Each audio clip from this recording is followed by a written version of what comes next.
do the Nigerian people have anything to really fear if these powers begin to say, hey, we want to have our military bases here in the country? Do we have anything to fear? Well, I think a lot is at stake.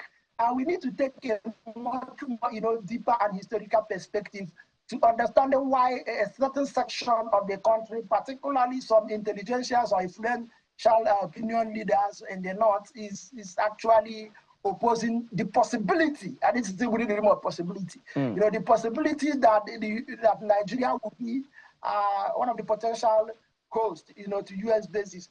This is not the first time issues like this have come up. If recall in 2007, 2009 actually, shortly after the 2007, shortly after the United States, reconfigured its posture in Africa and then created a new command known as the African Command. Yeah. That generated a whole lot of debate. And in order to douse apprehension and concerns that it raised, the United States first started by saying that the African Command is not a combatant command. They tried to now to water it down a bit. The fear that comes with having a combatant command, right? So they claimed it's not a combatant command. But we need to understand that even at that point in time, Nigeria was vehemently against the sighting of the AFRICOM. And even moved beyond that to make sure that countries that were potential good candidates, for example, Liberia, Nigeria funneled in a lot of diplomatic pressure and ensured that Liberia did not host AFRICOM. And then the United States was then forced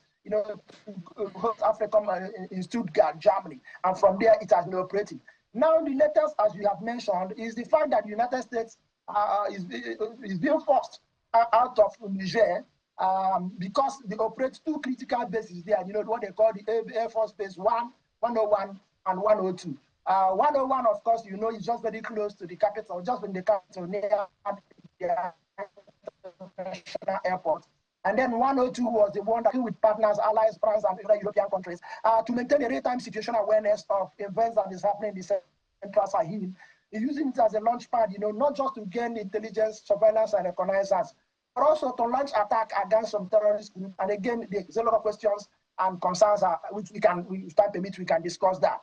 But now, because of the deterioration of relationship between the Nigerians and the French, which have also spilled over to that, which has led to the Nigerian junta asking the United States to pull off its forces. Now, the debate is Nigeria a good candidate to host such a base or basis? And are there risks or reasons, for us to be concerned, as you have rightly pointed out? I think if you look at it from different perspectives, I don't think Nigeria should ever contemplate hosting those bases. And I'm going to give you about 4 or 5 reasons why we should be worried.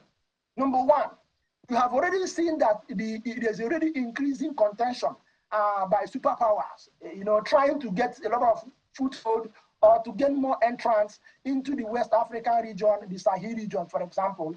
With the booting of the Americans, we have already seen that the Russians are already creeping in, So if Nigeria is going to now host that base, again, is heightening this our environment, this our fragile environment to become a space for great power competition.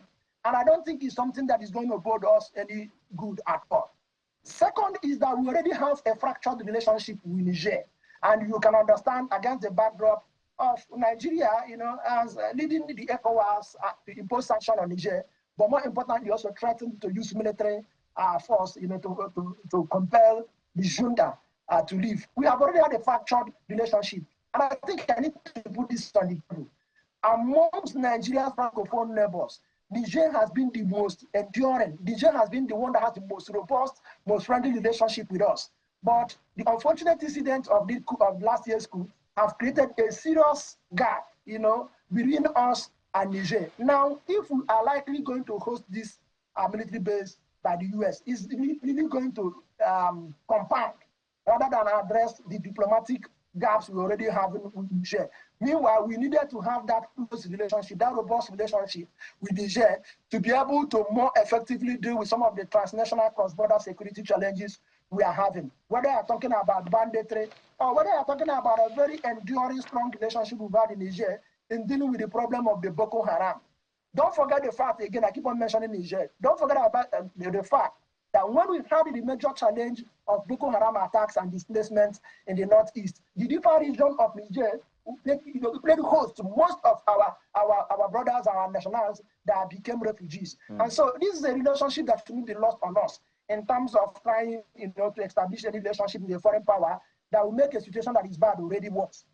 The third point I think we want to have to make is what we as security experts do pay particular attention to, which is like there's a direct connection, there's a kind of a correlation between the presence and the interest of Western powers and heightened commitment and the interest of global terrorist groups. And this is much more pronounced even before the death of Osama bin Laden. Granted that some of these global terrorist groups are now hunkering down, but you would completely agree with me that wherever you have U.S. interest, terrorist groups also tend to increase their presence and their attack.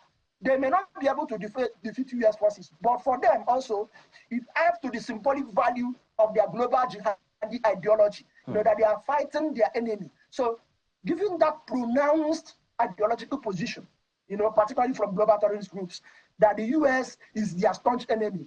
Anywhere, any place, anytime you have clear U.S. interest, then it's likely a very good magnet that will address the interest of terrorist groups. So I will not be surprised, for example, if we accept to locate that base, then you begin to see some level of increase in terrorist attacks in Nigeria. Then the last point I want to make is that has to do with our own strategic interest and security as a nation. You could also understand the enormous capacity of the United States to leverage some of the technological prowess and assets it has, to pick intelligence, surveillance, and reconnaissance. But something is very particularly important in that aspect. They are not always ready, able, and willing to share that intelligence with so-called allies, particularly when you needed it so.